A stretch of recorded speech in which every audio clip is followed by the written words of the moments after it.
Салам достор. Силер менен кайрадан эле сенин добушуң, сенин келечегиң программасы жана мен Болотбекова Асель. Адаттагыдай эле сиздер менен бул жолу дагы кызыктуу теманы козгомокчубуз. Ал эми биздин берүүлөрүбүздү өткөрүп жибербеш үчүн каналыбызга катталууну унутпаңыздар. Баарыбызга белгилүү болгондой эле ар бир мамлекет өз мыйзамдарына ылайык жашайт жана алардын ар бир жараны өлкөнүн конституциясына жазылган жарандык укуктарга жана милдеттерге ээ. Ал эми конституция деген сөз эмнени түшүндүрөт? Деги эле конституция деген эмне? Деген суроо менен кесиптешим Фируза Каракол шаарынын жаштарына кайрылып көрдү. Конституция бул мамлекеттик башкарууну жөнгө салган мыйзам. Конституция — это прежде всего закон, да, который должны соблюдать все жители, наверное, все государства.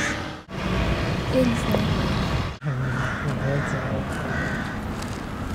Конституция — это право и закон Крымской республики. К сожалению, я не знаю.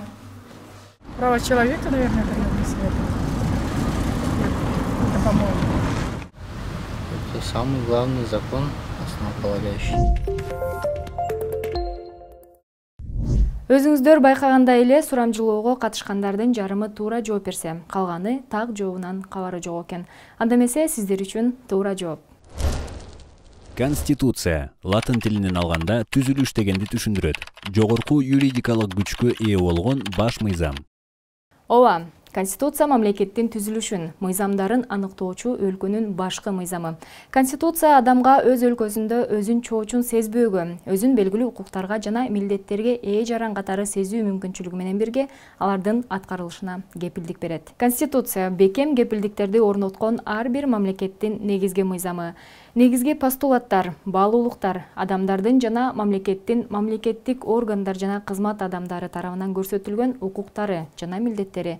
Башкача айтканда, эл менен мамлекеттин ортосундагы мамилелерди куруу. Мамлекеттин негизги мүнөздөмөлөрү.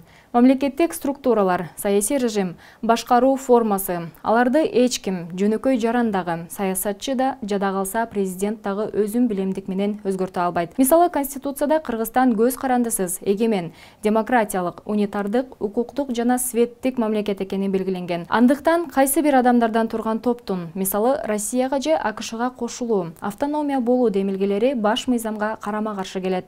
Мындай демилгелерди жана талкууларды биздин өлкөнүн эгемендүүлүгүнө, көз карандысыздыгына жана бирдиктүүлүгүнө шек келтирүү катары баалоо керек. Конституция эмне үчүн абдан маанилүү деп ойлойсуздар? Туура. Анткени Конституция эл менен бийликтин ортосундагы келишим. Ошондуктан бир мыйзамга элдин баары баш ийүүсүн, эркин баарлашууга мүмкүнчүлүк берген мыйзамдардын кабыл алынышын, жарандардын, чек аранын, мамлекеттин коопсуздугун эл өзү жөнгө салат. Мисалга, үй куруу иштерин алсак, ар бирибиз үй курардан мурун анын кандай болоорун пландап, пайдубалын коюп, дубалдарын тургузат эмеспизби? Эгерде пайдубал тайыз же тегиз эмес болсо, анда дубалдар да ири болору талашсыз. Так ошондой эле Конституция мамлекеттин пайдубалы жана куруучулар айткандай жүк көтөрүүчү негизги дубалдары. Ыңгайсыз үйдө жашоо, үй жумуштарын кылуу, ал тургай уктап эс алуу деле дайыма кыйынчылыктарды жаратат, туурабы достор? Ал эми кокустан кандайдыр бир жаратылыш кырсыктары болуп кетсе, үй бат эле урап же жаракалар пайда болушу мүмкүн. Ошол сыяктуу эле Конституцияны кабыл алаарда аны бат-баттан өзгөртө бербегидей кылып, жети өлчөп бир кесүү кажет.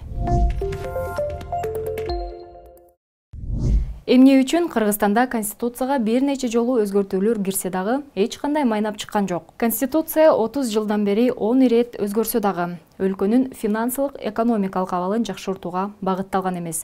Ошондуктан жарандардын жыргалчылыгына эч кандай таасирин тийгизе алган жок. Эгемендүүлүктүн бардык мезгилинде саясатчылар өлкөнүн ресурстарын ким бөлүштүрөт жана ресурстарды кыскартууда жоопкерчиликтен качуу үчүн соттордун үстүнөн ким карайт деп тынчсызданып келишет. Учурда биздин өлкөдө 2021 жылдын 5 майындагы Конституция өз күчүндө.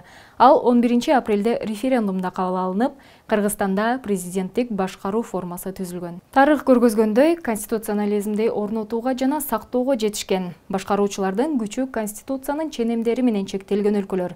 Адатта илимий техникалык прогресстин, маданий жактан өнүгүүнүн жана экономикалык күчтүн башында турат. Анткени алар конституционализмди бекем сактоо, адам укуктары, принциптер жана баалуулуктар бийликтегилердин каалоосуна көз каранды болбоо үчүн өтө маанилүү экенин түшүнүшөт. Дүйнө жүзүндө идеалдуу конституция жок. Бардыгы жарандардын жана саясатчылардын өзүн өзү таанып билүүсүнүн деңгээлинен көз каранды. Башкача айтканда, Конституцияны кабыл алуу жөн гана мыйзамдын үстүнөн иштеп чыгуу эмес.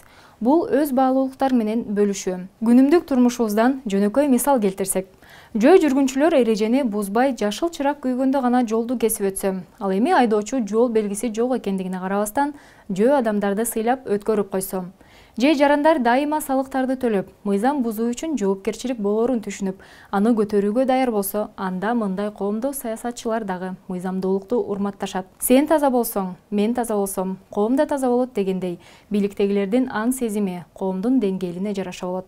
Андыктан туура акыл калчап, терең ойлонуу менен дайыма шайлоолорго активдүү катышууга чакырам. Анткени сенин добушуң, сенин келечегиң.